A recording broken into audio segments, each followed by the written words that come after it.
All right, everybody, we're back for another Regulator Talk podcast. This time, we're reviewing NXT Takeover Arizona 2019, and we're talking about the Royal Rumble 2019 for the World Wrestling of Entertainment, the monopolized world of professional wrestling. Men grappling each other in tight clothes. We have a professional wrestler that also grapples men in tight clothes and won't shave his legs. Lenny, how you doing today? I'm not going to expose you. And we got Shane, Uncle John, of course.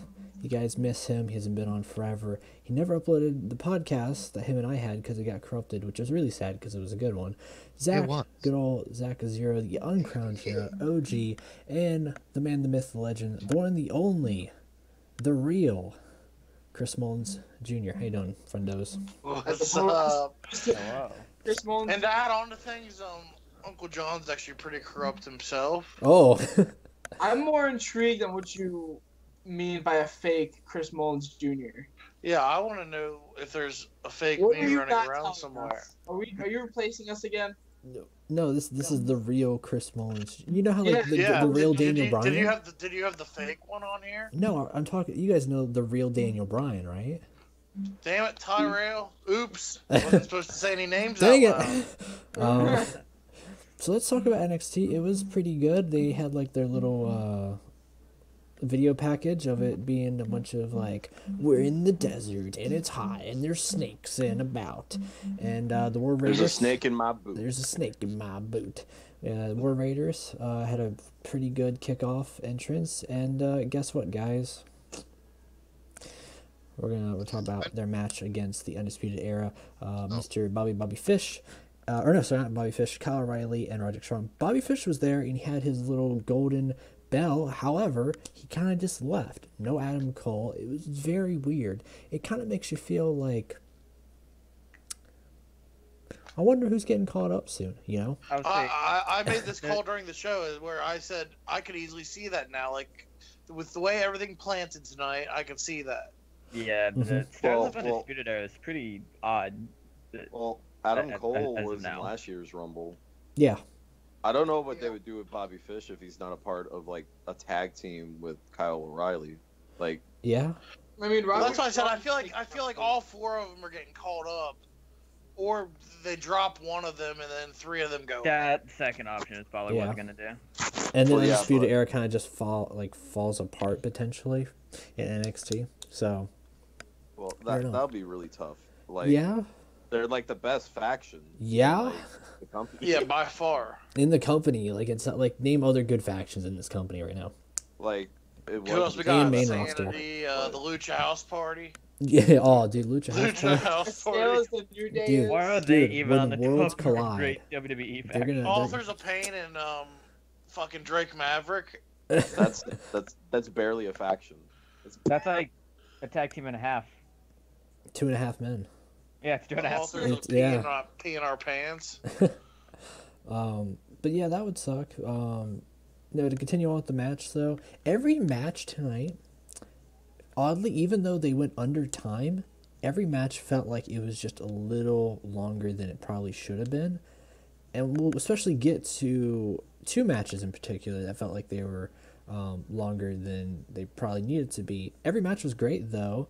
In my opinion, maybe we'll differ when we get more in depth in further down the card. But kicking off though, we had Mr. Kyle. I keep on wanting to say Bobby Fish. We had Mr. Kyle O'Reilly and Roderick Strong, the odd one of the group. Roderick Strong kind of feels like he's just there because he's a really good wrestler, and they're like, yeah, we're just gonna throw you at the bad guys to be a good wrestler of the group.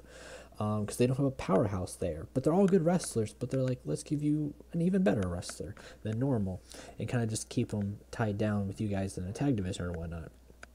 And, I mean, start to interrupt. I mean, that's good. I think right now he's been doing much more than Bobby Fish has been, mainly because Bobby Fish has been getting injured. Yeah. Or been healing up. But like, I think Roderick Strong's a good addition to the Undisputed Era. I think he adds it adds something to him because he's kind of a generic white meat babyface. He's got that when look. He's not a heel, He, but he's a really good bad Can you guy. call him a generic white guy, babyface? Yeah, he said yeah, generic he's white meat. custom superstar number 3, right? I said generic white. Number 5. Number 5. I don't Sorry. want to be racist. I'm of equality. Yeah. But, like, Yeah. Lenny over here. Yeah. But like I think I don't even have to I make think another exposed video. uh, It writes itself right now in this, low review. self-esteem. Is Yeah. racist. Low self-esteem vote exposed. He used white in a sense. Yeah. He undermined Roderick Strong. But no, I think he's a good addition because he Yeah. adds something to himself and to the group. Do you think they well, their opponents, the War Raiders, Hanson and Rowe, got the belts tonight. Do you think Undisputed Era should have retained? No. Zach just They've held the nah. they've held the belt. They've held the belt for It's far too weird long. because It's time they to dropped it for a hot second I was gonna to say, yeah. They Mustache dropped Mountain. they dropped it for 2 weeks, but nobody remembers Oh, that. not even that. Us. Shane remembers They that. held it since Mania of last year. Yeah, they've had it for Yeah. a very long time. If you don't count Mustache Mountain. That's an awfully long time. Yeah. Yeah, they've been really It was time for them to Like, drop the So belt. it's like, what's next for them? Like, do they start slowly picking them apart? You know, and Adam Cole goes on the main roster. Is it finally time for? Who knows? You know. Yeah, I- sure. I don't know. Like, I know they've been champions for a long while, but like, I feel like they deserved it because of the match quality. Because their tag team matches are like match of the year candidates every single time with everyone they've worked with. Like, they've pushed people to have really good matches. A great example tonight with the War Raiders. They did a really good match. I'm not a big fan of the War Raiders. They're kind of just big, generic, hairy. Yeah, and I'll touch Big on men. that with the War Raiders when you're done though. Hey, I'm a big fan of the War Raiders. Well, I like him. I'll let I I'll let think- Lenny finish off first. I think they got a cool visual, but like they kind of scream, generic heavy men. Yeah, But and I like the cartwheel stuff. I know where you're like going with the, that. The springboard. Yeah, he back did the elbow. back handspring elbow was the most athletic thing I've seen a man of that size do ever. Well, yeah, but like I think overall, when you look at what they do, they don't really separate themselves from other big men. They kind of just stick with the same thing. And we're kind of in an era right now where like big men could do like 450 splashes, Yeah. moonsaults off the No, top. just Keith Lee. I was gonna say like No, little like, shout out Keith to Lee. Whoa, did you little not shout see out like to Braun? Keith Lee. Braun's well, doing there's like kip a lot ups. of athletic like big men that do like crazy stuff that everyone's trying to be like the next Vader right now in the indie scene, who's super big. So like Okay. it's impressive to see like big men trying to do that stuff. But the War Raiders try to seem mostly like they're into just typical like heavy man stuff until they do like a cartwheel or a springboard. But they're not bad. Like, they're not the worst. I'm not saying they're the worst team ever. Lucha Dragons is that. Here's my but- take on the War Raiders. This is Agreed. why I really like the Undisputed Era in particular, especially as a faction. I know we're kind of like memeing on you a little bit with the casual white guy reference, but it's very true though, because if you think about it, like there's not really many like skinny, just skinny white guy factions. Think about it. Usually there's like that big guy, that Batista guy, or someone bigger, and in this case, it's interesting because they're all 4 really skinny, scrawny, technical white guys. Not even like, so to say, high flyers, just all technical guys. And I like the War Raiders, and I'll get into, I like the Ascension, all the names I'm going to bring up, but they're all essentially the same in nature in NXT and then brought to the main roster and forgotten about, sadly, because you have the Ascension and the War Raiders, which I think you can compare very heavily, and you can also throw the Authors of Pain in there. I'm pretty sure if you look deeper into this, you can name another big guy, tag team where one guy was just a little bit bigger than the other, but then maybe in the case of the Authors of Pain, they're both the same big guys. Hanson is bigger than Rowe. I think that was the right one, yeah. The Ascension. And the Ascension, you had Connor, being bigger than Victor, and they're all kind of like the same. They're really good in NXT, but then when they got into the main roster, So I kind of worry about the War Raiders there, is that might happen the same thing. What's going on with them? So Sanity is a little bit better because they do have, Eric Young there, not just Alexander Wolf and who's our boy from Northern Ireland? Keith. Killian Dane. Yeah. So for some reason I thought Keith. No, but Not Keith funny. But yeah, I worry about him. So this would give him something to do for a little bit to squash some lower tag teams, and we'll get into what you're looking at here from the still image, maybe what's to come, in terms of a match with them. But overall, I thought that I just fling something on my hair. Overall, it was a good match. What do you guys just thought was pretty good? Anybody say this was match of the night? Because I'll tell you what I thought was match of the night when we get there. Also, not really. No. Oh no, it was a great kickoff, but there's other matches on here. On any regular takeover night, this might have been match of the night. Yeah. But this is a very good takeover. Something interesting about this takeover compared to some other ones, there was only one match that was non-title. That was twisted with the story. Takeover events. Yeah, it's usually. Is it usually just one? I feel like there's before two. the North American title, it'd be like 2 non-title matches and then the 3 titles. But since they got that first title, it's usually just 1 non-title match. That's a feud usually. So.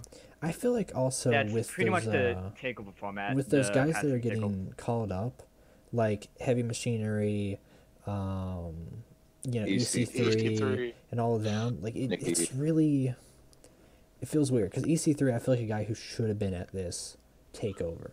I feel like he could have had his spot there. He definitely could have stayed in NXT a bit more. Honestly, longer. we didn't I think the problem is he didn't need NXT, but they threw him there just to basically reimagine his character. Yeah, which I don't know if you guys played 2K19, but when he sings his song, we were just like top 1%. I can't get into it, dude. I will say this is the one thing This is the one thing impacted phenomenally was trouble. Dude,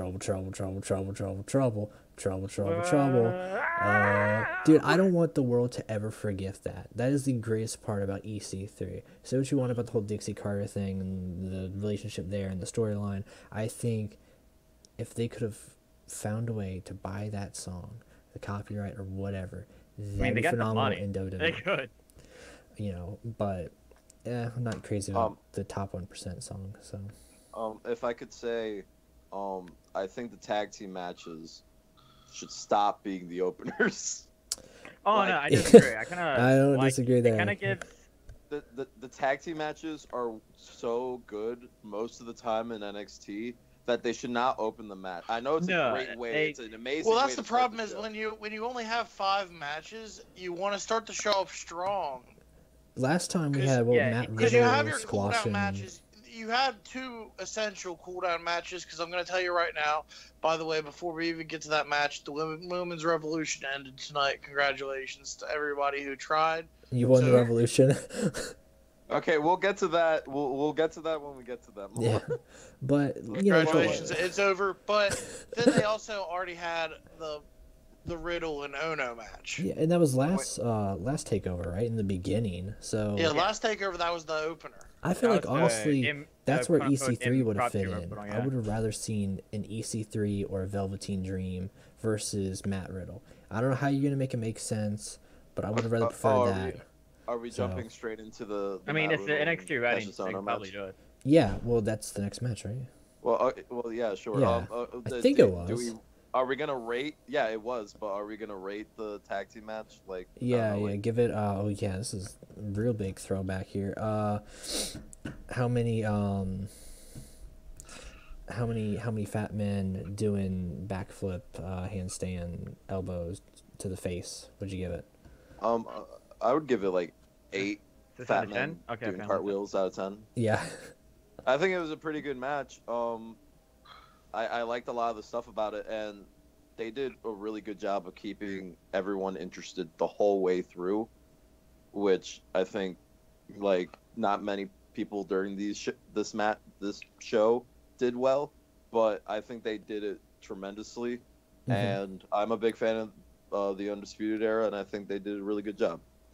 Especially Can't for a wait match, to see them ruined in the main roster. Yeah, right. Especially for a match that didn't have like what you would expect with Bobby Fish or Adam Cole kind of jump in. It was very good for like no wacky WWE stuff. But I don't see why they'd start doing that now, because they haven't been doing that at takeover matches. Yeah. All right. What does everybody else get it for? Fat Man I'm gonna go with about 8. It's 4 guys very familiar with each other. And it definitely helped because it made the match look a lot more fluid. What about you, Zaku? Probably a fresh 8.5 for a tag match between plenty of independent, established guys. I think it was really good. I'll also give it an 8 out of 10. All right. Now let's talk about shit. And the shit. And that's the next match. Well, I was going to give this 8 out of 10 also.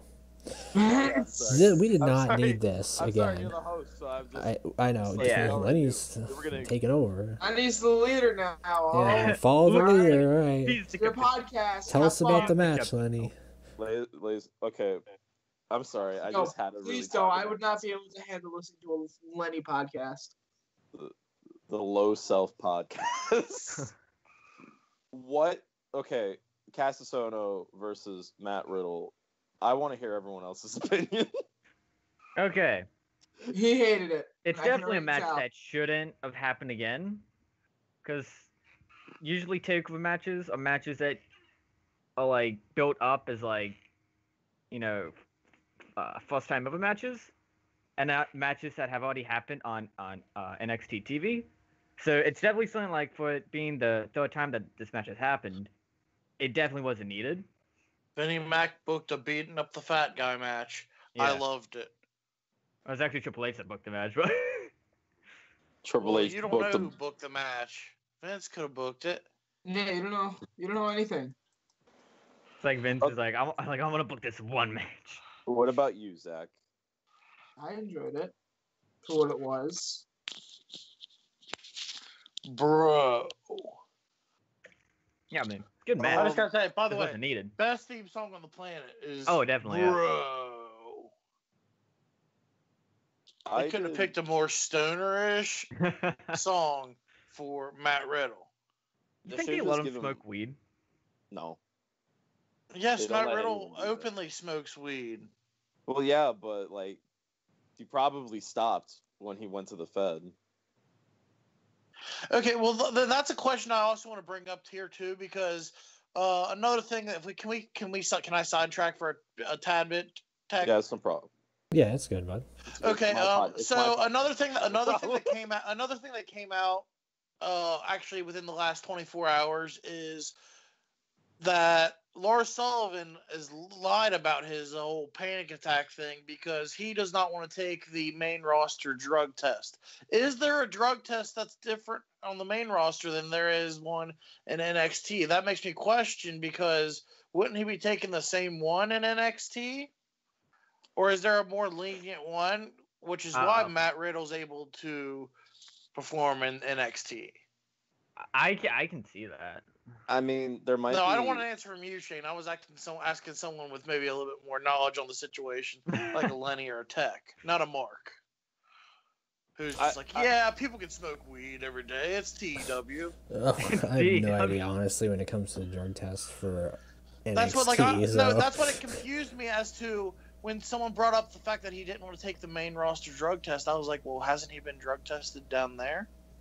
Well, it could be that he's been gone from NXT for like a while now, hasn't he? So I imagine he hasn't done any shows since. Well, no, he hasn't. No, it's since he was getting his call up. Yeah, so since he's been, getting those promos and stuff, I haven't seen him perform. He probably has been taking supplements, or has been doing supplements for, before his matchup.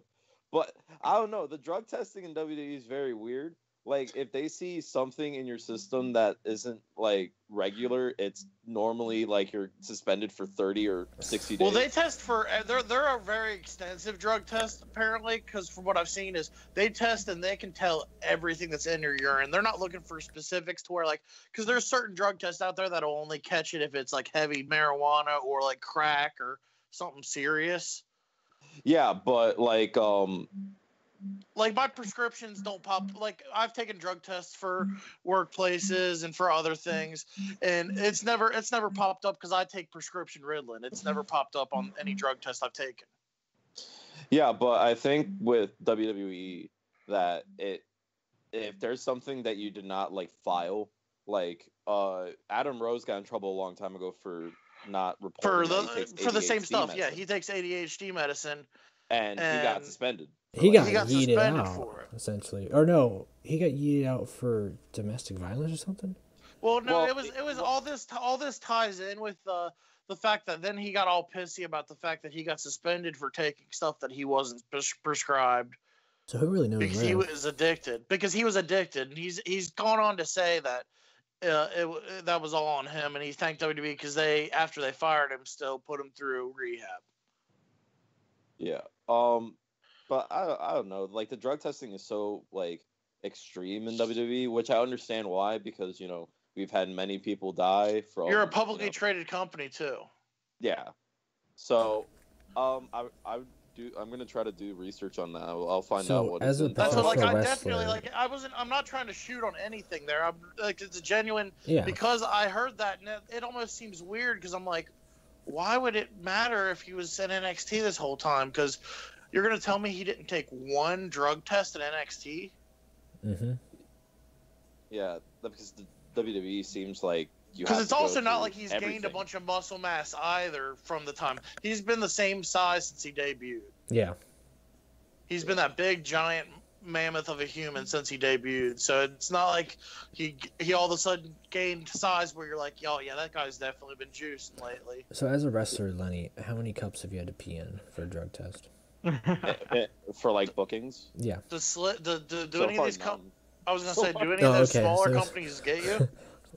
No, like a smaller company. Okay, so Because I'm just saying, Slick, I mean, for a 33-inch head, that one guy, I was like, gonna say, that's I either can see incest Slick, or drugs. Just because you're in his school, I can see Slick doing it. no. The thing is, so most indie companies, what they do is they have you sign a waiver, and in this waiver, it basically dictates if you get injured during your match, if you sustain anything from this match, you're basically waiving it away, so they don't have to pay for it or whatever. Yeah, like costs. Oh, it's a liability waiver. Yeah, basically. But that's the only thing I've ever seen in the indies. I never seen like an indie place that I've worked where it's like, hey, I want you to pee in this and tell me if you've been smoking the marijuanas. Well, I'll tell you right Every now that wrestler in the back smokes I'll tell you right marijuana. now there's a certain company, potentially located in Canada, that does not drug test. Well, Canada's like they have weed there. I mean, right? I'm not Like, they got going legalized to weed. mention any names because it would definitely make an impact on the whole wrestling world if I tried to call out a certain company. All right. Okay, so let's go back to this Yeah, topic. you're the conductor here. Yeah, sorry. Conductor, we have a problem. Yeah. All right, Conductor, next we have a match. fucking problem. No, Here goes the rule book. Just yeet. And just... Yeet! I didn't Gun. really enjoy. Eat Rama? He'll be there one day. When is he getting called up? I really didn't enjoy the Cassius Ohno versus Matt Riddle match. Yeah. I like Matt Riddle. Like Matt Riddle is a very weird personality. I've seen. Can we talk about the toe bite spot? the toe bite spot was cool? Okay, the toe bite spot. Oh I marked out a man. bit. I was just like, wow, that reminds me of when Randy Orton pulled the ear. Can ear you of Jeff Hardy. tell the joke? No, this is way different. Biting a toe and pulling on an ear are two different things. Can you tell the joke, Chris, that you told for us while we were actually watching the show together? Which one about the fact that I wonder if it was written into the contract? Yeah. Oh yeah, I said I wonder if it was written into the contract that because I made the joke that Cassius Ohno must have a foot fetish if you're gonna stick another man's bare foot in your mouth. And I said, I wonder if he wrote it into the contract that he wanted this feud with Matt Riddle because he wanted to taste Matt Riddle's toes. So apparently, Yeah. I was scrolling through Facebook a little And bit he after wanted to that. eat, maybe he might have wanted to bite off a couple of those toenails. What do you got? Jimmy first? Havoc did it when they wrestled too. Who? Wrestled. Jimmy Havoc eat has his a foot toes? fetish too? Yeah, Jimmy Apparently. Havoc's got a full fetish. Jimmy Havoc's like, I ate those Oh. toes first. Havoc's like, That's gonna be a Those thing. were me first, brother. It's gonna be a thing. How many toes? How many Matt Riddle? Okay, that's how we'll that's how exactly how we're gonna do the star rating for this. You write this down. No human Matt beings Riddle probably ate toenails this. or toes? How many Matt Riddle toes would you give Out of- this out of match? 10. Out of 10 toes, because he has 10 toes. We counted them on the screen. How many would you give that no, match? definitely counted them. I give it a like a 4, like a strong 4. It's just I'll give it a it's just 5.5. unnecessary. It's just unnecessary. 5.5. It was you know? it was better than average. I'll say it was better than I was there. average, but it was not much above that. It was definitely a very physical match. Very stiff. I I'll give it- like the fact that they actually gave them time because they shit on it the last time where it was a one-shot knockout. Yeah. And I like that they did the whole UFC finish to it where he's just sitting there beating the fuck out of him and he tapped out because he was just getting pummeled. Yeah, that was a different finish. What about you, Zach? Rating? How many toes? Probably like 6 out of 6 10. 6 I toes. mean, it was good, but I don't think it should have happened again. Yeah. Yeah. I'll also give it 6 out of 10. Chris, did you say 5.5, 5.5, right? Yeah, I said 5.5. So 5 That's and a a painful half cut. half of a toe. half of the toe. Half What of the type- toe well- because the toenail got bit off by Matt Riddle. Yeah, well, what type of toe is it? No, A but big I toe, don't know or if is it's it cut like, off. you know? And because Matt Riddle's toenail got bit off, so I had to count for that. Did he actually bite the toenail off and like? He might spit have. it? I hope not because that would be gross. Oh, and, imagine if he actually like, imagine if he actually on camera. That would be probably a highlight of if the he year. spit it at the camera. Yeah, he just spit the toenail at the like that would be just the highlight of the year. like- Nothing yeah, could Otto's like, overcome that. The Riddle. Scott Hall January. toothpick becomes the fucking Matt Riddle Toenail. fucking toenail. Oh no! Just like backstage, Otto's like, Riddle, do not cut your toenail. Oh my gosh, Oh, dude, write this down, WWE. Take notes for freaking. Dude, they already take notes on all WrestleMania our stuff NXT. anyway. They Ted. do You anyway, just gotta yeah. book it in TW. All right. I would give it probably. I would agree with you, Tech. I would give it like 4 toes Yeah. out of 10. Besides the toe spot, I thought the match was kind of boring to watch. Like the crowd really died down after the tag team match and didn't really seem like they cared up until the end. And I like the bro guy. I like Matt Riddle, but I think he should go. and Yeah, fight that's what I was someone gonna ask you. As a pro wrestler, do you like this MMA style of pro wrestler? I like MMA. I mean, we've had a bunch of other wrestlers that have done it. You know, Well, Dan like, but a lot of Severn them have done it. But like, let's be honest, Dan Severn wasn't the prototypical UFC. He was still like there was still a lot of wrestling in him. Well, yeah, and Kev Shamrock. I mean, kind of is. You think of him when you think MMA guy into wrestling. But I like. Steve Blackman. Yeah. Steve Blackman was karate. There's a All big right, difference. let's. Karate and friendship for everyone. I think Matt Riddle's cool, but I like him more as the stereotypical like surfer stoner guy than I do just I do MMA. Like I like him being this long-haired like douchebag. I think he needs the. I think like I would love to see a heel Matt Riddle gain like maybe an entourage where he has like what a typical MMA guy has, where like he'll have like his trainer come out with him and maybe like some random like just like thugs that are like his bodyguards. He should come out with like surfer girls. And Like he needs to come out his with like an deal. like and it needs to be more of an MMA feel to him. I feel like. Nah, man. He needs to come out with surfer girls. The guy who sells them pot. That looks Because like that guy he from is that the 90s only show. he is the only MMA Best. bright spot that I will give the WWE at this current moment, because we're about to get into why he's the only bright spot. It's soon. weird because like this all segues into like speaking of entourage, the Velveteen Dream was actually there, but he did not compete. Yeah, they he was just there. Gave him I'm gonna just an estimation of they gave him about 3 minutes of airtime, and he didn't have a match. To just walk with some chicks. He walked with chicks, and then they showed him in the crowd later on in the show. They gave him literally like about minute and a half to 2 minutes, maybe 3 of airtime. No match, no like video interview or anything. Which was there a reason for that? Like, I'm guessing tomorrow's his call up. No. I would like to see him in the Royal Rumble. I think people he might make a Rumble appearance, but he's because not it's again it's one of those things that what does he have left to do, Shane? I don't know. I'll get to what happened after the cameras went off when we get to that point, but like I don't see him being called up after what happened. I think he should at least get a title. Shane, that happened for the live crowd. That didn't happen for anything on camera. You don't. Well, yeah, but it might happen. They might bring it up on. I don't know. It was confusing. What happened? What did I miss, guys? So after the camera went off. So after the cameras went off, this was on Instagram by a live fan. Aleister Black was up on the ramp, and then. Did Shayna say it's on Instagram come from his boyfriend? No, from a live fan that took the footage.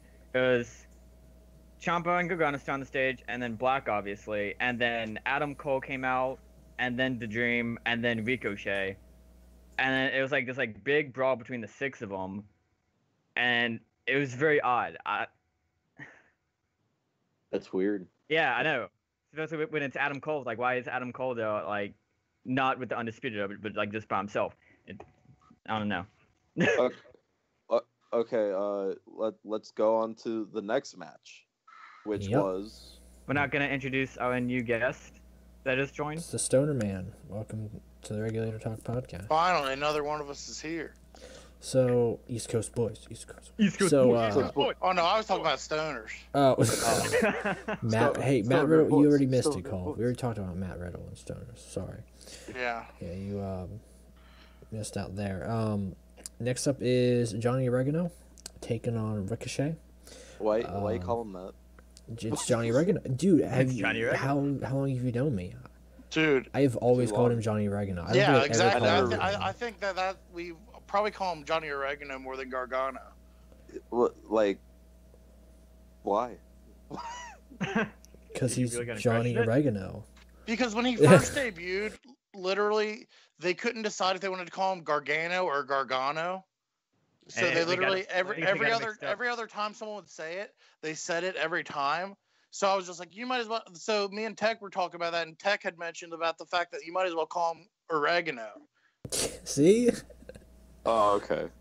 Thank you for explaining it. It was a me and Tech conversation. We have a lot of weird conversations about wrestling at weird hours too. By the way, like 3 a.m. I'll shoot a random text about an idea. The Pat Patterverse. Yeah. Pat just owns all the wrestling. Okay, so we gonna kick into the next match? Yeah, come on, Lenny. You're the conductor here. Okay, Johnny Gargano or Oregano. Yeah. Versus Ricochet for the North American Championship. Ricochet. Zach.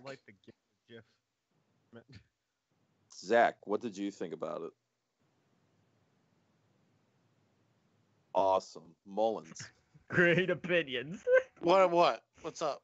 So what do you think about the match? The Johnny Oregano versus I Rico. really liked it. There was people who were asking if it was better than the match that Gargano had with Almas. I don't know because that obviously won match of the year for last year. If anyone paid attention to the awards before the Takeover show, and also I had said when that match happened, it was going to be match of the year for NXT. Yeah. So I don't know if it was that good, but it was definitely an incredible match between two guys who were great similar styles. All right. Yeah. They're going to be great on the purple brand very, very soon. That's going to be sad. That's good. What about you, Tech? I thought it just was a little bit too long. Like Ricochet did the normal, flippy stuff when he got the Hurricane Rana off the top rope, and he just walk it out, just so he does all the normal cool high fly stuff that he normally does. He's gonna make one hell of a 205 Live wrestler, if not the cruiserweight champ, very soon. It's sad because if you look at it, worlds collide. It's still like the lower brand, so he'll basically be moving up to the higher echelon on the main roster, but still on the lower brand. Well, he has to work his way up from that too. Now look at Mustafa; he did. I just realized my mic was off. By the way, you asked me the question. I was like, oh. Well, that's why we're all saying, and we're like, great. Yeah, I realized that. Zach loved it. Zach, he really liked it. He likes it. You know what? I didn't really enjoy that match. You piece of garbage. Do you think it was a little too long? No. Oh man, I'm glad you didn't agree with me though. I don't think the match went on too long. I think for those two, it was as good as it was gonna get, and they're both really good. So.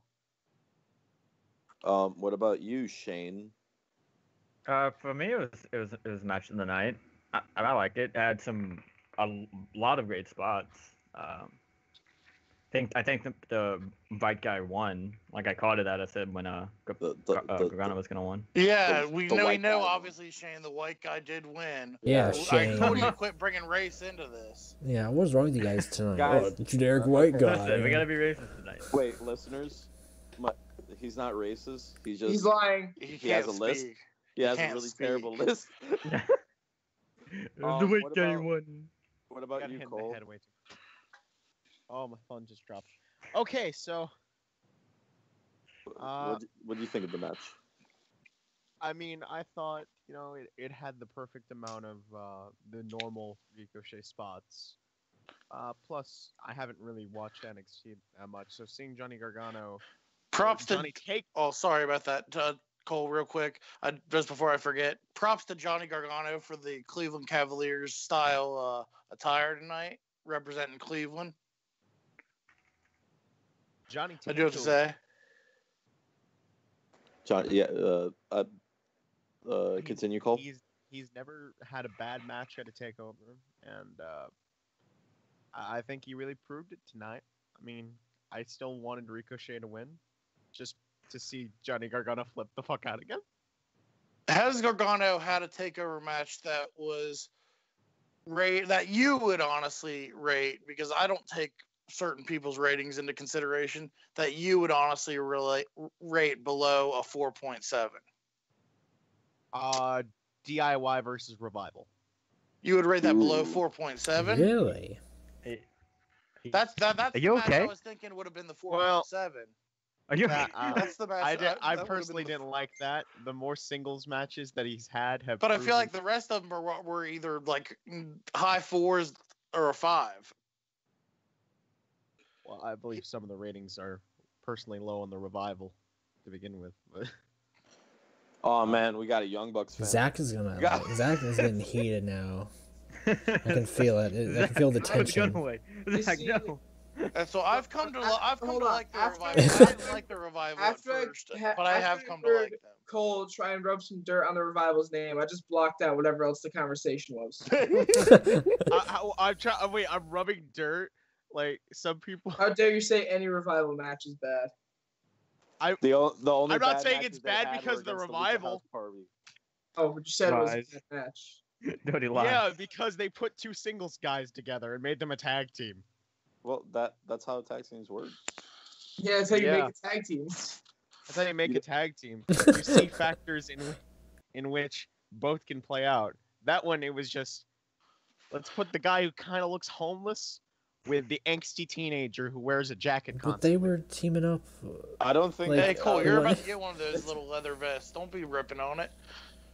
Ooh, he has a good point. You were just talking about getting leather vests. That one. I thought the match was really, really good. Like, it's really amazing to think that, like, this storyline of Johnny Gargano and Tommaso Ciampa has been going on for so long. Like, it amazingly, it's just been getting bigger and bigger and bigger. And I didn't expect Johnny Gargano to turn heel at any point, like maybe until he was in the main roster.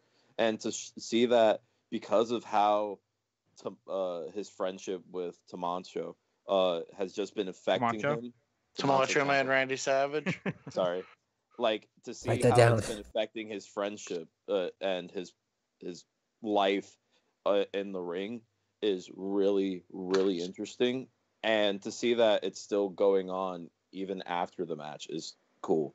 I thought the ending was really, like, the most realistic ending I ever seen out of a Ricochet match, where I'm gonna just slam your head on. I'm gonna slam your head on concrete, throw you back in, DDT you again, and then just pin you.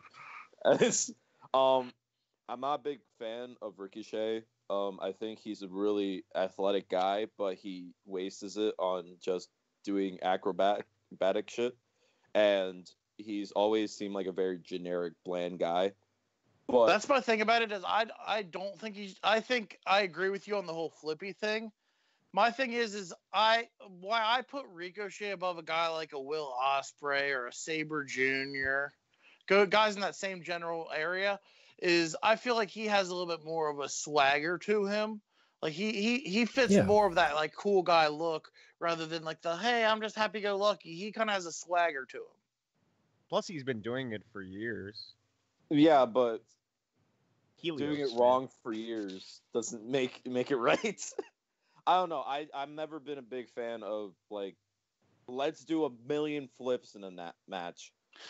I wasn't a fan of his before Lucha. Before he went to Lucha, I was not a fan of Ricochet, but definitely grew into me. I think has gotten better since he's been in NXT. He's definitely been a better storyteller in that aspect. I just wish he did a lot less flip and did a lot more telling a story, without having, assistance from very talented people. I liked his attire. I like the Spider-Man Spider-Verse attire. Okay, so I'm not the only one that saw that. Okay. He had the leather jacket that had the webs. Like, it was really cool. The match was probably like the most like athletic I've seen of his and Johnny. There were some small calming spots where Johnny Gargano has him in submission and is just looking around talking to himself. And I like the talking to myself. I'm not a big fan of the rest holds, like, because the rest holds are just mainly used to waste time to just get a breather in. And I think Johnny doing that, like, for such a long time brought the match down. But I still think it was a great match. I would rate it 9 Johnny Gargano wins out of 10. I couldn't think of anything. At least you might want to leave that to Tech. I'm gonna name it 9.5 concussions out of 10. Smiley frowny faces on his new logo out of 10. I'm gonna give it. I actually like this one less than the opener. I'm gonna give it 7.5 secret Johnny Oregano sauces out of 10. I'm gonna give this a 9 Progressos out of 10. Fuck Progresso. I'm gonna give it 9.5 neck-breaking Ricochet fails out of 10. Neck-breaking Ricochet fails. Okay, here we go. And Here Cole. comes the fun part of the. No, wait. I bottled it in long enough. Wait, Cole. Man, this is like Yellowstone. Wait. Before you hit Mullins, Cole, you gotta rate. Oh, I gotta rate? Yeah. Okay. Well, this is my honest rating. 4 bowling balls out of 5. That's an 8 out of 10. Yeah, that's okay. great. Cool. Why bowling balls? There's no bowling balls in this match. Don't worry about it. Well, I kind of got reminded by looking at Tommaso Ciampa's head. I like it, Cole. I like it. Okay. So, before Mullen says anything, we're going to be talking about the NXT Women's Championship match. Mullins, I will have you be last because you're very passionate about hating women. So no, not. I just hated one woman in this match. Wow. Wow. Whoa. I'm just joking, Mullins. But I feel you're very passionate. Yeah, and I was just joking on my exposed video too. Apparently, not all promoters saw it that way. Okay, so I'll be honest. I was not interested in this match whatsoever because I have not been interested in a women's an NXT Women's Championship match since Bayley lost the title. And I'm the one that doesn't like women. Okay, it's Yeah, not that Bayley Moore. It's not that just wait until I speak. It's not that I hate it. It's just I just haven't been as interested. Shannon Baszler seems like she's very passionate about learning wrestling. That doesn't add to an interesting work in wrestling. All she has to do is believe. She's very she's very like, I'm gonna do a move and then walk around and jaw jack with people, which it's cool for an indie show of 100 people. Not really good for TV when it's all that you do and then you do a submission on it. I felt like, Lenny, I do feel like she would have got much more over if she went and ran around the ring with her thumbs up in the air. I would honestly think so, but like, no, because I think I've seen it somewhere before. Yeah, but you know, she's not very interesting to me. The other chick, I forgot her name. I just know her as the Whip. Bianca Belair. The Whip. The Fresh Princess of Bel-Air. Yeah. Okay, the Whip. I love the hair thought. I think it's stupid as shit, but I love it because it's just like, let's do a Mortal Kombat move and just do it in a wrestling match. I don't care. Let's. Can I talk? I like it. I mean, it's just as like violent. Can I talk? As Mortal Kombat. He's triggering the concept. Mullins, yes. How the fuck are you gonna have a spot where hair cuts a human being open, you dumb motherfuckers? How in the fuck? Preach, Mullins, preach. I have watched women's wrestling my entire life, and I gotta say that I felt more ashamed watching tonight where a piece of hair cut a human being open than I did all through the Attitude Era where there were spanking matches and lingerie pillow fights. Mullins, you greatly supported those matches. And you're gonna tell me that hair is gonna cut a human being open? Women's revolution's over, guys. It's over. Yeah, you can blame that on Bianca. Blame that on Bianca Belair, who I'm fairly certain the ponytail is fake. She really needs to get rid of that. If it's that dangerous that can legitimately cut somebody open, get rid of it, please. What are you talking about? It's her whole gimmick is that. Yeah, right. Lenny, it cut a human open tonight. Yeah, but like where? It cut Shayna Baszler's stomach open. That's ultimate. I don't think. Unless in fucking Mortal Kombat she's bleeding out of her organs. I don't think she needs to get the haircut. No, Lenny, have you ever seen a piece of hair cut a human being in a wrestling match? Yeah. No. I have. Yeah, tonight. No, I've seen it like numerous. There's been people get like cut. I've just got a lot of problems with Bianca. If you touch Ric Flair's chest, he bleeds. His chest ain't got no hair on it. That's true. Okay. You try to wipe Dusty Rhodes' head off from sweat, just start busting open. Okay, Mullins, are you saying that it was a work cut to the stomach? No, yes, because I'm saying that Bo Dallas fought fucking Ponytail McGee tonight with fucking Indiana Jones's whip attached to her fucking head. This is gonna be very. And Bo Dallas There's somebody that's called that hates Bianca just as much as I do. I don't. I hated that entire match in general. I've hated Shayna Baszler since the moment she walked into the fucking performance center, and tonight she gained a fan out of me because I found a woman who's more useless than her. Preach, Mullins. I hate Bianca. I think that's a little much. It was Jack. one match. It was a Nikki Cross match that she had. It triggered me how the glitter from her outfit got like stuck to the ring, and I'm thinking like the people who like have to go on after that woman are gonna get glitter like stuck all over their skin, and it's just gonna be a pain. You're fucking bitching about glitter, Shane. I'm gonna protect that credibility from a certain community and not call you the names I want to call you right now.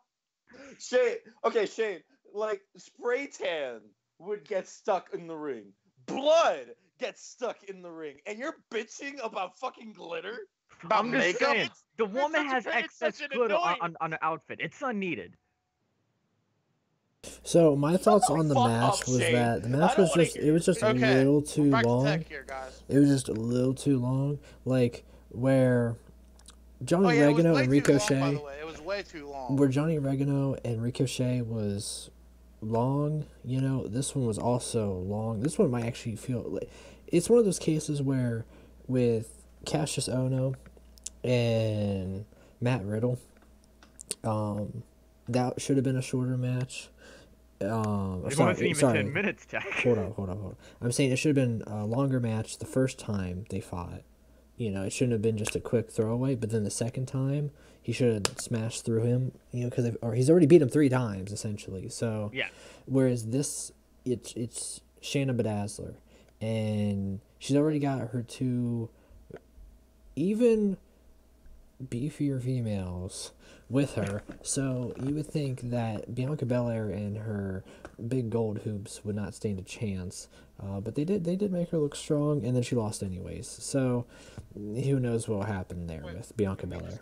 Tech, can I cut in real quick? Yeah, I'm already done, so I said my piece. So. I was gonna say, I just have some news.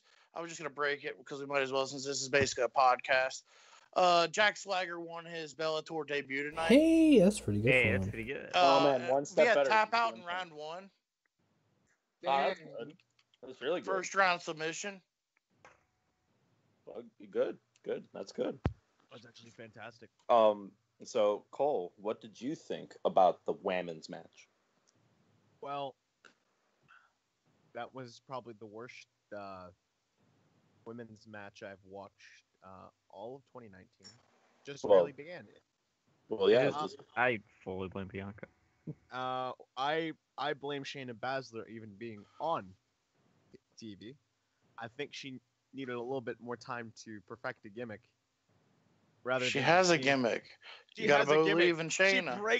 She breaks people's arms and makes. You gotta believe in Shayna. Believe in Shayna. I find more faith in the girl who the darker haired girl whom the Rey Mysterio mask. Not the Rey Mysterio match. The bondage mask girl that came out randomly to go help her. Mankind. That's another thing. Womankind. Yeah, I'm so glad that they found us another lesbian group for NXT. Also, I don't know which one of you pointed it out. Band-Aid off, one that, Cole. The Band-Aid one off, the bondage it's mask over. on also had the shirt on that said "Let's Play." Yeah, I know. I wonder if she's promoting her YouTube channel. She's promoting like up, down, down. Her next appearance. Down. Let's play. Play with Nikki. Yeah, I want to know why they gave her the Let's Play shirt, not Nikki Cross. Alright, guys. How many Mortal Kombat fatalities out of 10 would you give it? I'm giving...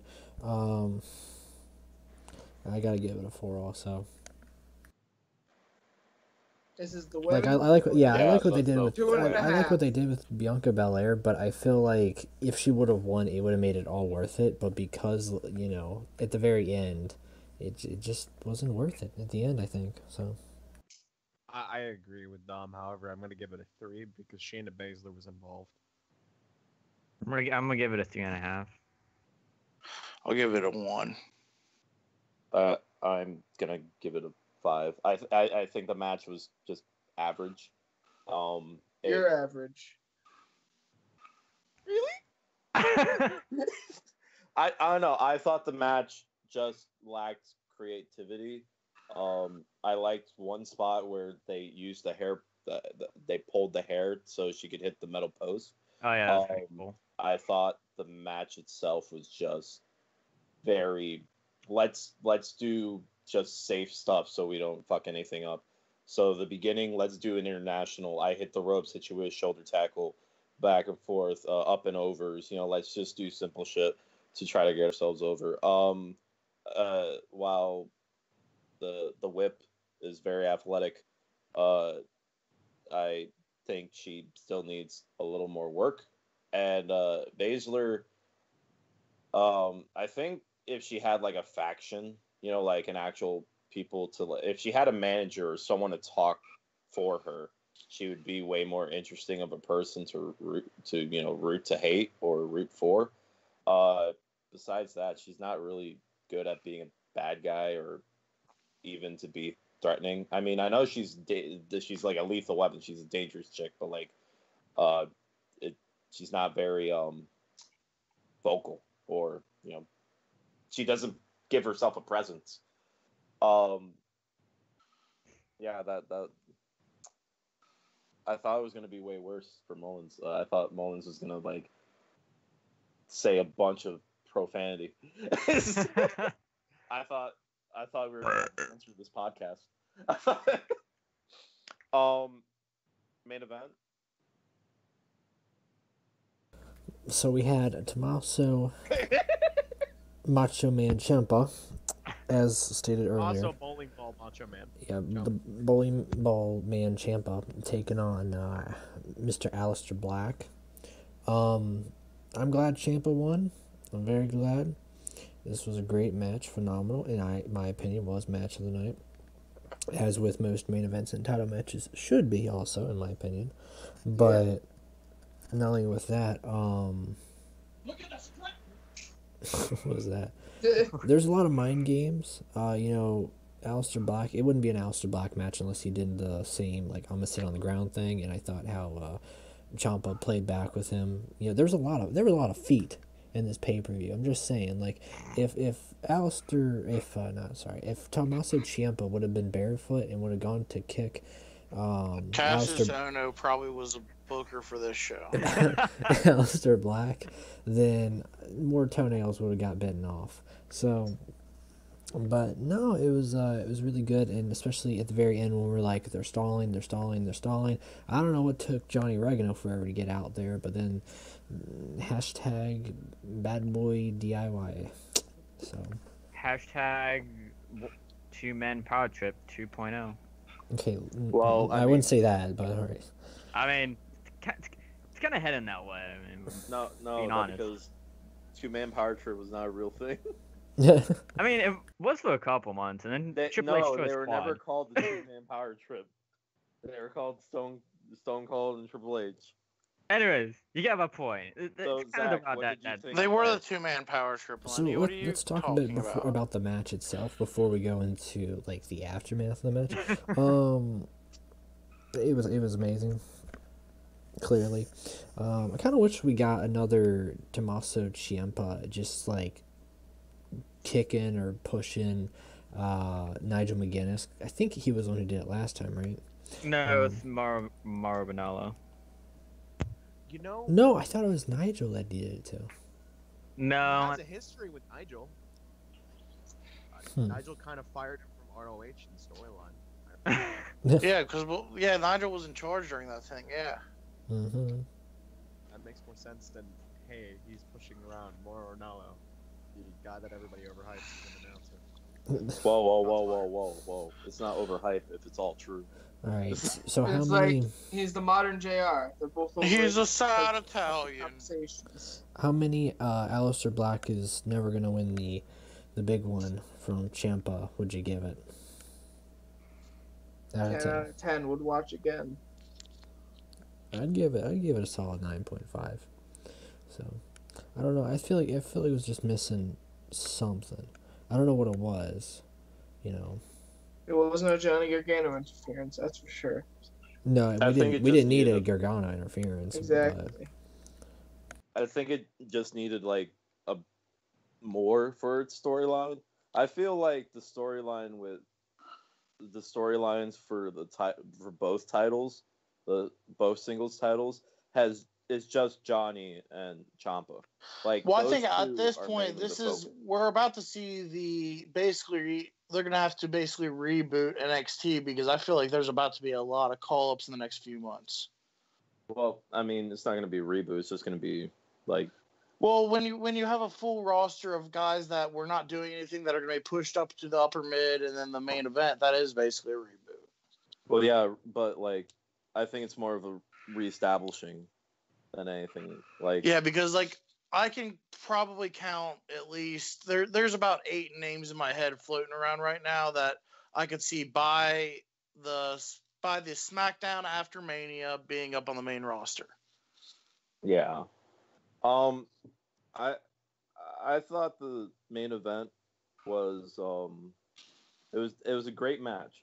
In my opinion, it wasn't as good as Johnny Gargano and Ricochet, mainly because I'm not a big fan of Alistair, and even though he did sell the leg okay, and I thought the story that Ciampa was telling with the leg was really well done.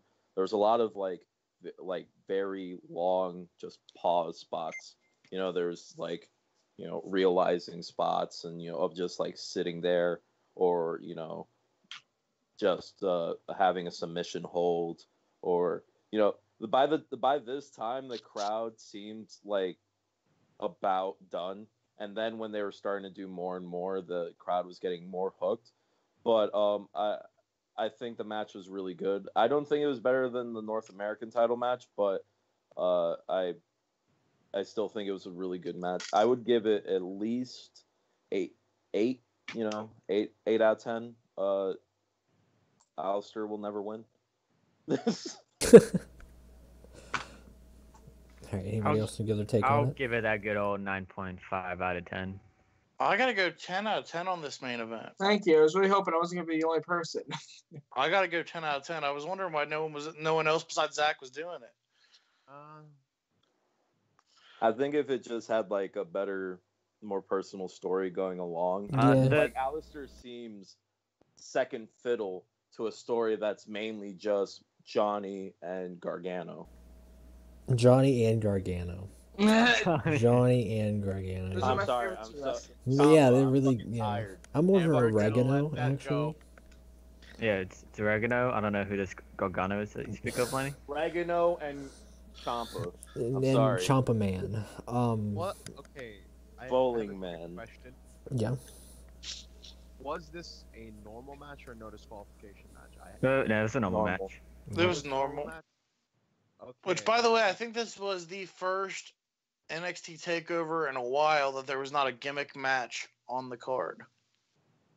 I feel like everyone has had either you'd had no DQ or you had War Games. Some I did in can a fact cage. check that real quick if you want me to. I would say it's a 9.5. I mean, I feel like Ciampa would benefit more off of something that has no disqualification match. Like, he's proven it before, and that's why I've given him a lot higher of ratings then. But he did really good tonight, even with Alistair. Alistair didn't sell things a lot until the later end of the match. I do want to say, going back to Gargano, was not a fan when he first debuted and whatnot. I saw literally. Were you a fan of Johnny? What?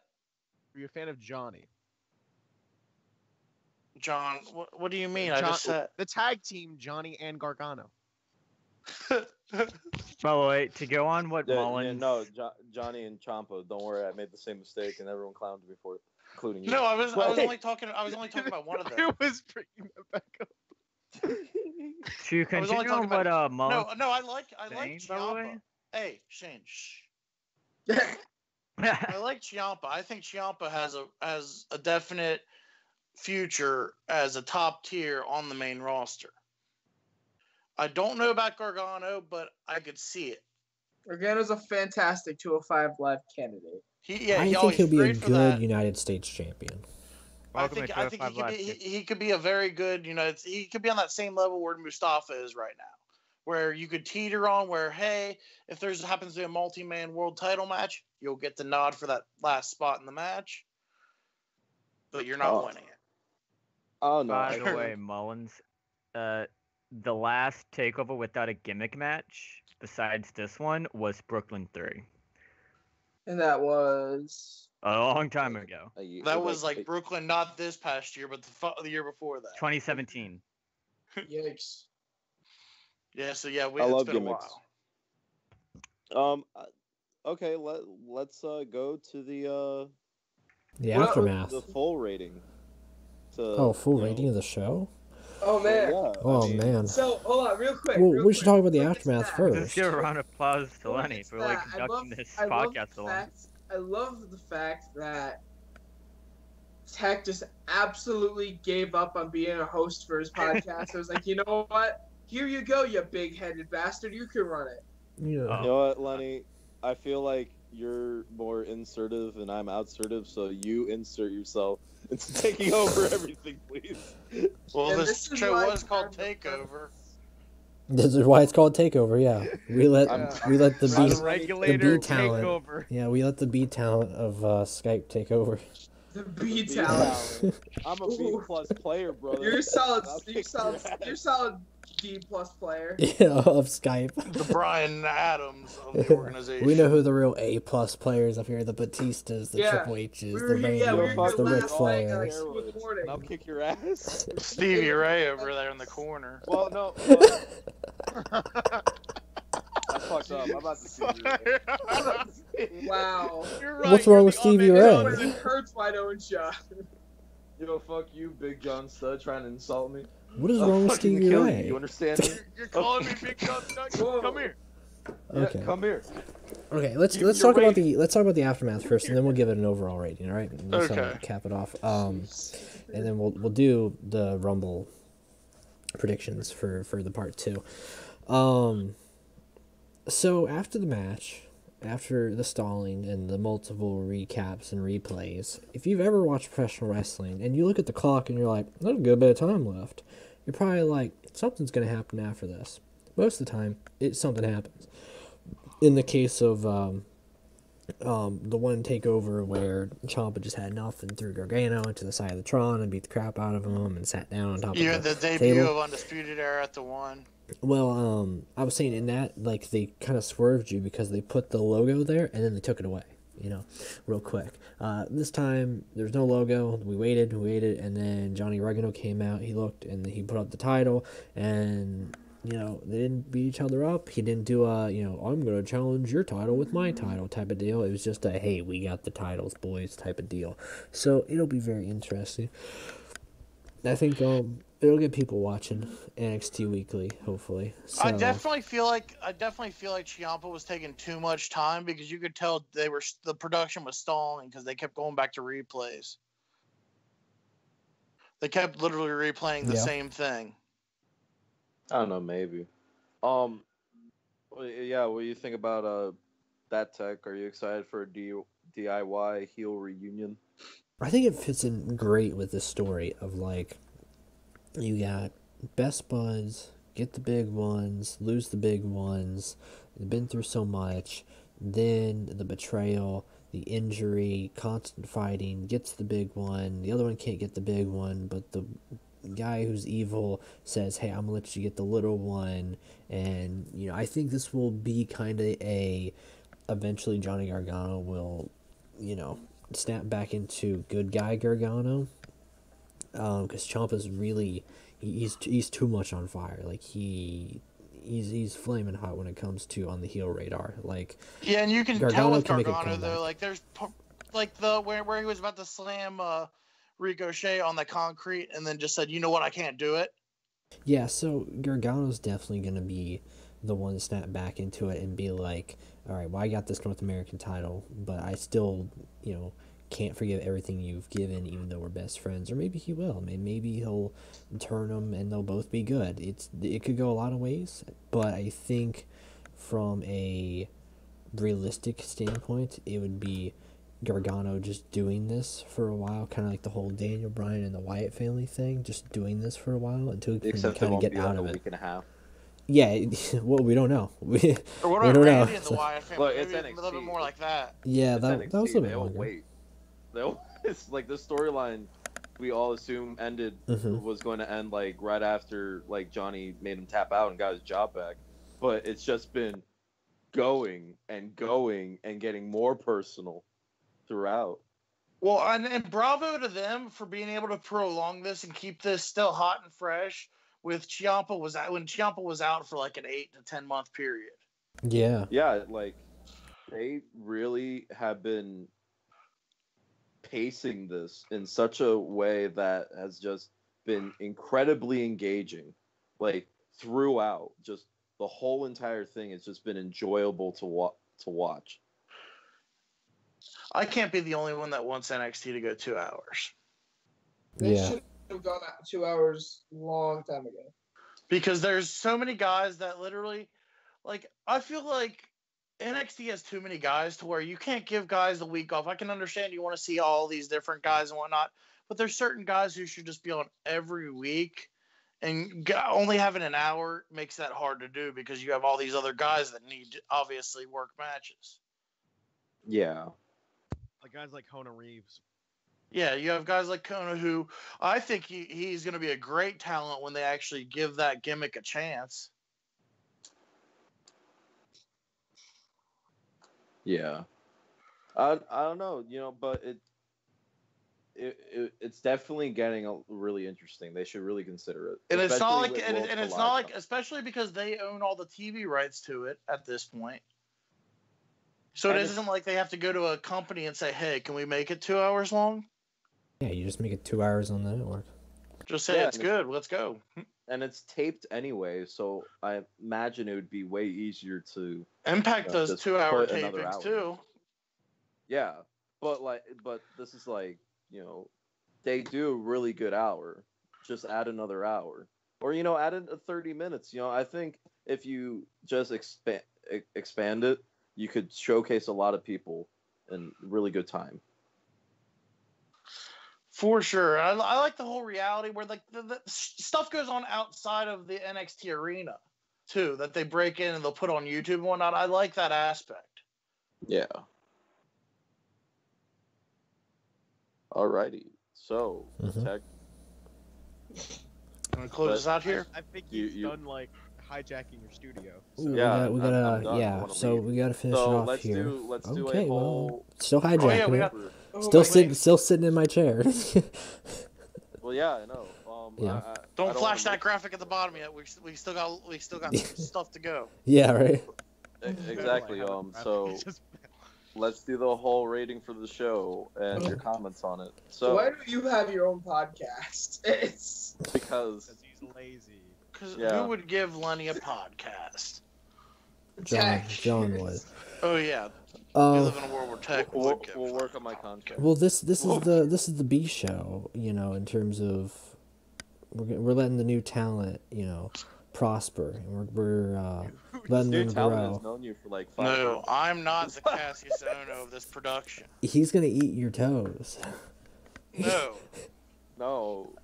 No, he would eat my toes. Yeah, I ain't touching that Mongoloid's toes. That's gonna be the thing with my channel. I don't know what it is. Talking about Shane? No, Shane's other words that I can't say on air because Shane could get the feds knocking. So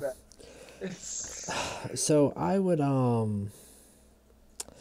give this pay-per-view, I'd give it a solid 8, maybe 8.5.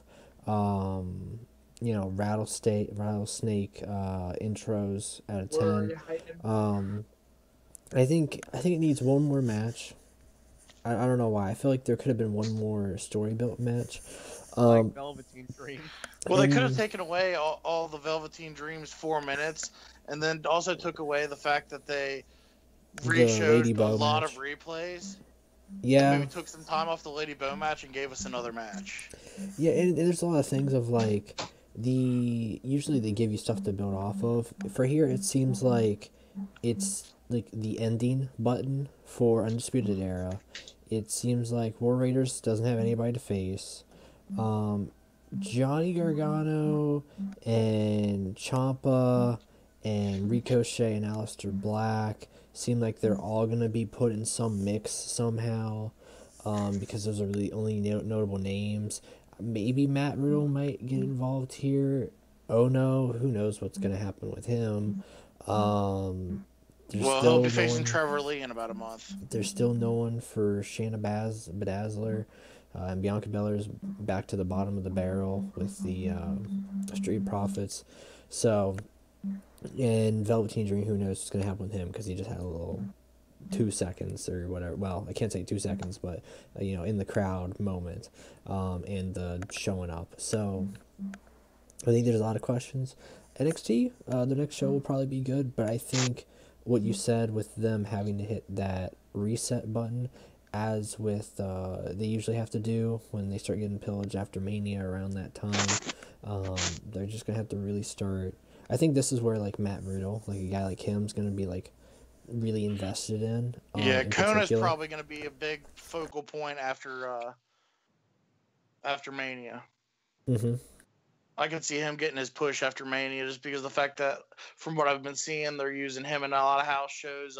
Another name is that Dominic Dijakovic, obviously Donovan Dijak, for people who paid attention to him on the Indies. What about you, Zach? What do you give this show? A solid 7.5 out of 10. Is that a good enough answer for you, Mr. Man? But out of what, though? Any comments that you want to say about your rating? Mr. Man? It was just another generic takeover show. It was good, but it was what it was. Thank you. Cole? Okay. Honestly, I'd probably, if it weren't for the women's match, I would give it a 9. So I'm gonna give it a 7. And personally, I feel, it was an okay show to watch. I haven't watched a lot of wrestling lately, and I have no doubt that this is going to be held above the Rumble. I really don't want to say that, but I kind of lost hope in the Rumble last year, so. We'll talk about Cole's not a fan of Asians. It's okay, guys. I mean, do you blame him? No. Oh, okay. But before I'm not worried about my image yet. Before Tech's video gets taken down for this, he knows how to edit. I'll give it a 6.5. Without the women's match, it probably would have gone up to about an 8.5. What about you, Shane? Good. I remember when Tech had his own podcast. Yeah. No, that's for tomorrow. The part 2. The main roster takeover. The main roster takeover. Yeah, which may or may not be better. But yeah, we'll see. I honestly thought the show was good. The women's match was not as terrible as everyone else thought it is, or was on here. It is indeed. I just thought it wasn't creative. A lot of the matches, I do agree with Tech that a lot of the matches were too long. I think you could have shortened them down and added another match onto it. Velveteen Dream should have been booked. Velveteen Dream, definitely, like, if Johnny Gargano's like Johnny Takeover, like, I think Velveteen Dream is Takeover, because, like, I think Velveteen Dream has had some of the best, like, shocking matches of Takeover. He's had decent to great matches with everybody. I think the worst match I saw of his was against EC3, and it wasn't because of him, it was because of EC3. Like, I think he should have been on this show doing something besides being in the crowd. I think every match was good. I love the main storyline with Regano and Ciampa. And overall, I would give it a 7.5 out of 10. Fuck, I forgot what I was going to say with it. Tech, give me something to say with it. 7 out of 10. Good best friends turned bad best friends. Yes. Yes. Sure. That sounds like a James Bond title. That will. Felt like I lived that sounds before. like a really good James Bond movie. So, with that, everybody, I'm gonna wrap it up here.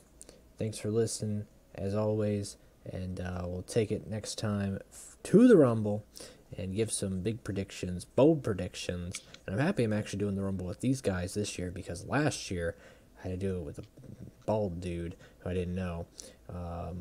Thanks, Why? Chris. But we'll see y'all next time. Peace out.